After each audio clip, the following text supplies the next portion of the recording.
So Scott, you said you don't know what I do with my emotions, if I wear them on my sleeve or if I hide them, or you're about to find out what I do with at least one emotion, and that's anger. Thanks to the 2 classes that Silverwood offered on the Enneagram, I have discovered that I show up most frequently as a 9. And for those of you who don't know what on earth I'm talking about when I say Enneagram, it is a system of personality typing described as offering an expansive window into who we are and what our potential might be. One of the things that I've learned as I've studied the Enneagram is that of the 9 different types, there are 3 who are in the anger triad. Anger is a core emotion for 8s, 9s, and 1s. One of these types tend to overexpress their anger. One tries to suppress their anger, and one tends to be unaware of their anger altogether. So guess what I do with my anger? Nothing. Nothing, because I'm usually oblivious to its very existence within me. But it is there. So when we began to develop this series, I actually volunteered for this one. Was this an act of foolishness or genius? We shall see. I did think that maybe it would be good for me to focus on anger, since it is a core emotion of mine that I pay absolutely no attention to. Ephesians contains this lovely phrase that has bugged me for some time now: be angry, but do not sin. Is Paul, the author of Ephesians, giving us permission to be angry? Is he acknowledging that anger is a part of being human, and so yes, it's going to happen, so be angry. Acknowledge it, but don't sin. Or is this a command? Be angry, but don't sin in that anger. There doesn't seem to be a good answer for this question, so perhaps both are true.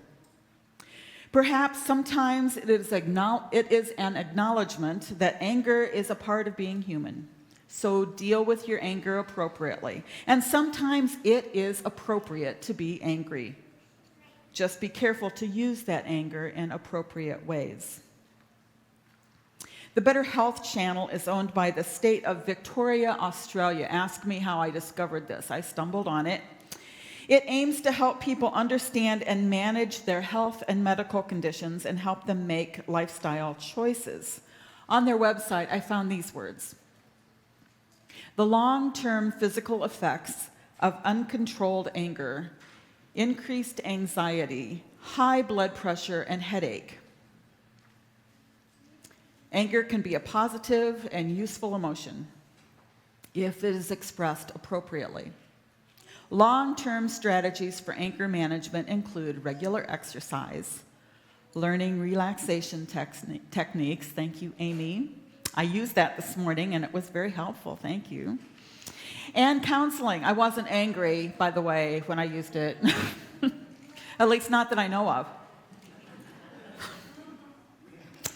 So there are physical effects if we don't pay attention to our anger that are detrimental to us.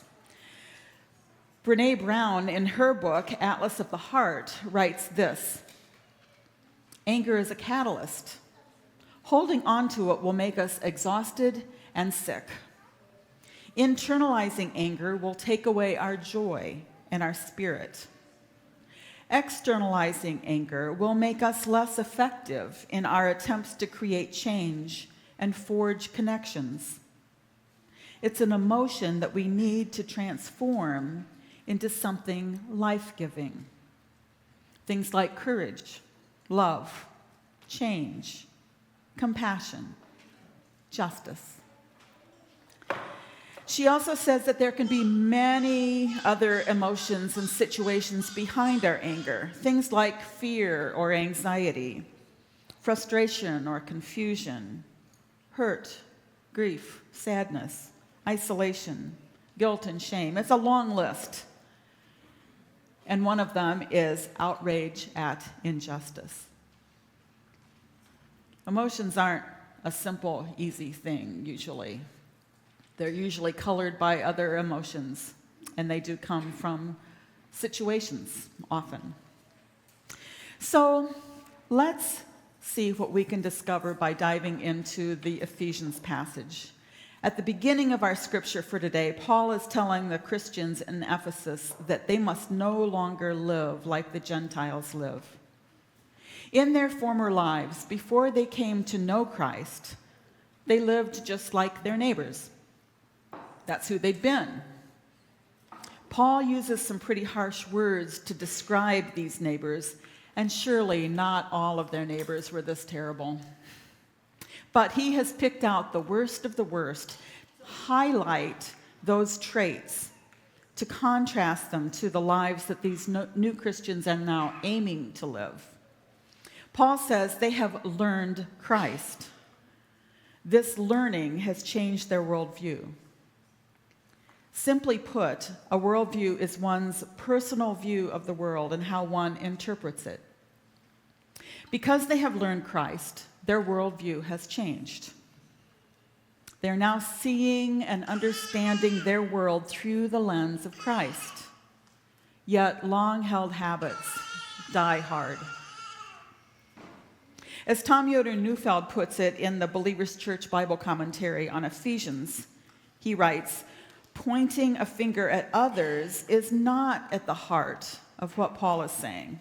Instead, at its heart is a summons to a new life, reminding readers what it means that they were baptized into Christ and that they have embarked on a course of learning and discipleship. Neufeld goes on to say that instead of translating Paul's words to learned Christ, a better translation would be, you are learning Christ. Yes, they have heard about Christ and have been taught about him. They've been taught to put away their old self and all the things that are not Christ-like, and to put on all that it means to be Christ-like. But as I've already said, old habits die hard. They are still disciples who are learning Christ. And indeed, this is true for every one of us. Learning Christ is a lifelong endeavor. So they are learning Christ. And this is more than knowing about Jesus. Hearing the stories of Jesus and learning from these stories, that's a part of it. But it's also allowing the risen Christ to work transforming change into our beings, allowing Christ to transform our old habits, habits that are hurtful to us and harmful to others. Worldviews can be changed in a relatively short amount of time, but changing our habits, that can take a really long time. We've probably all heard stories of transformation that seemingly happened instantaneously, but more often transformation is a process. For 2 years now, Central District Conference's theme has been tending transformation. Has been tending transformation. And last year, some artists from across Central District Conference were invited to submit artwork based on this theme. Our own Riley Weissop submitted this piece, the one that's hanging over on the organ side up here, and she called it Change. Here's her description of the artwork. The first thing that came to my mind when I heard the theme, Tending Transformation, was change. It is inevitable, and oftentimes, if we allow it to, leads to transformation. However, it can be painful and leave us with a feeling of loss over what was. We can get so caught in this loss of what was that we don't take the time to see what is and what is becoming It is hard. It is so hard to see the new when we thought the old was good enough. That is why the tending part of this theme stood out to me so much. I wanted to focus on that in this painting and show how it can be difficult to let go of what was comfortable to us. But I also wanted to show how God has so much more planned. He has beautiful colors, new experiences, and a perfect plan for all of us. We just have to take the first step of tending the brokenness, of stepping away from what was into what is becoming, of shedding our skin to become something more beautiful than we could have ever imagined. So a shout out to Riley. Thanks for your art and for your words. And we're looking forward to having her back soon. John is out bringing her back soon. So I hope that you take some time to look closely at Riley's work. It really is amazing. And I think it speaks into our summer theme of emotional devotional. We need to tend to our emotions if we are to learn from them and to be transformed. Her artwork speaks specifically into today's message. I think Paul was encouraging the Christians of Ephesus to tend the transformation that learning Christ was bringing about. One specific way of tending that transformation, he says, is to pay attention to our anger. Just like these early Christians, we need to tend the transformation that Christ is working in us and pay attention to our anger. When we pay attention to our anger, that's one way of tending to the transformation that God desires to bring. Paul says to be angry, but do not sin. Whether this is an admission that anger happens because it's a part of being human, or whether it is a command to be angry, or whether it's both, what we need to be mindful of remains the same. Be angry, but don't sin. I believe that all emotions are a part of being human and are neither good nor bad.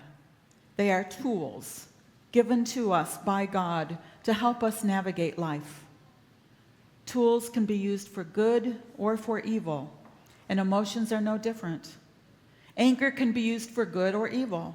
We can use the energy of anger to work great evil in the world. Energy of anger to work great evil in the world. And we can also use anger's energy to work great good. We must choose. And in order to choose, we have to be aware of that anger. When we read Ephesians, we are reading interpretations of words written in the 1st century AD. We are reading words written from a specific worldview. I bring my own worldview to these words when I read them, and so do you. Sometimes it helps to read from another's worldview. This past week, I found it really powerful to read these same words as interpreted through the First Nations New Testament. This worldview is a Christian First Nations worldview, and I'd like to read their interpretation for you now. I'll be reading just a portion of the passage. You must no longer walk the dark path of the nation who has chosen their own ways.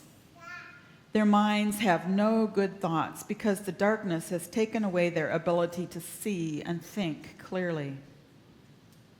Their hearts have become as hard as stone and can no longer beat with the life that comes from the Great Spirit.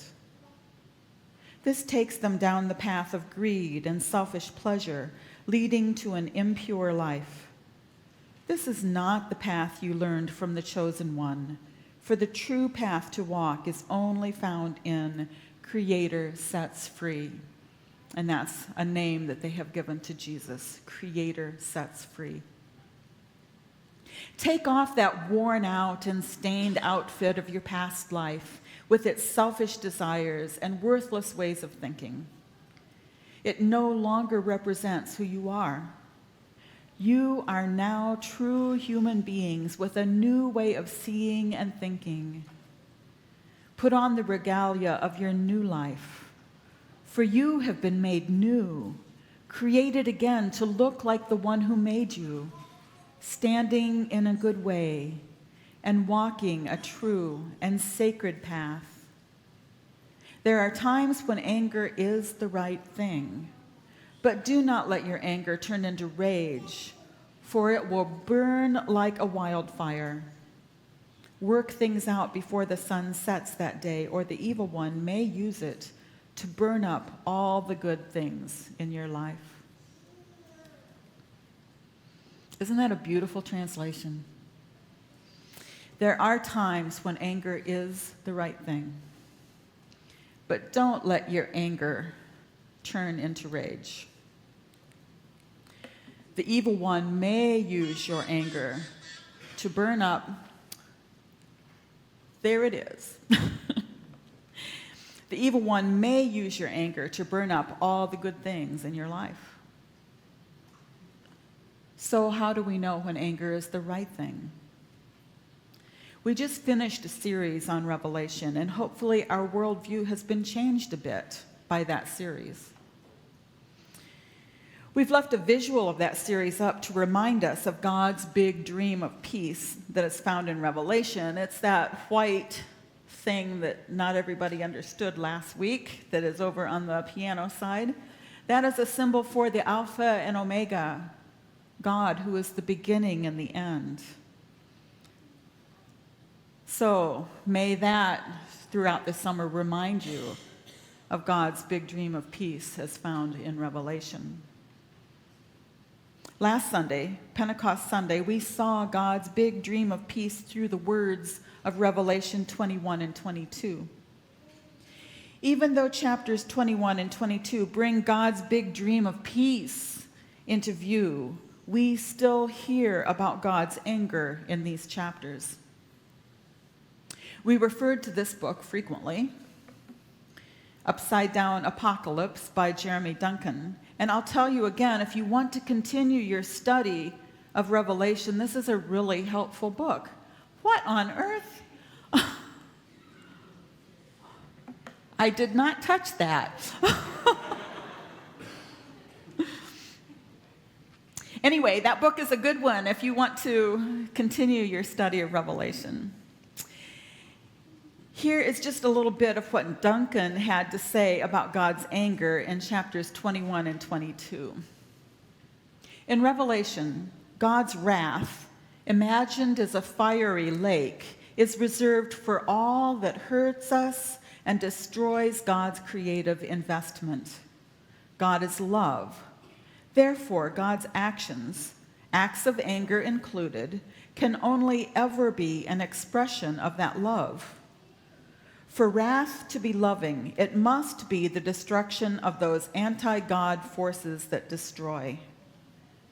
And here Paul would use the word sin. So it must be the destruction of those anti-God forces that destroy, which means it must also be grace for God's children. Even our perception of divine anger is turned upside down in the end. One time. If we pay attention to our anger, we need to notice the source of our anger. Is this something that comes from a place of God's love? If not, giving God that anger and asking for God's transformation is one appropriate way to go. Seeking God as we tend to that anger and how to deal with it appropriately is crucial. If we discover that it does come from a place of God's love, then we can ask, how would you like me to come alongside you, God, to participate with you, to make a difference? These closing words come from Voices Together, and I'll just read them to you. You get 2 blessings this week. May God bless you with a restless discomfort about easy answers, half-truths, and superficial relationships, so that you may seek truth boldly and love deep within your heart. May God bless you with holy anger at injustice, oppression, and exploitation of people, so that you may work tirelessly for justice, freedom, and peace. May God bless you with the gift of tears to shed with all who suffer from pain, rejection, and starvation, so that you may reach out to bring comfort and transform pain into joy. May God bless you with enough foolishness to believe that you really can make a difference in this world, so that you are able, with God's grace, to do what others claim cannot be done.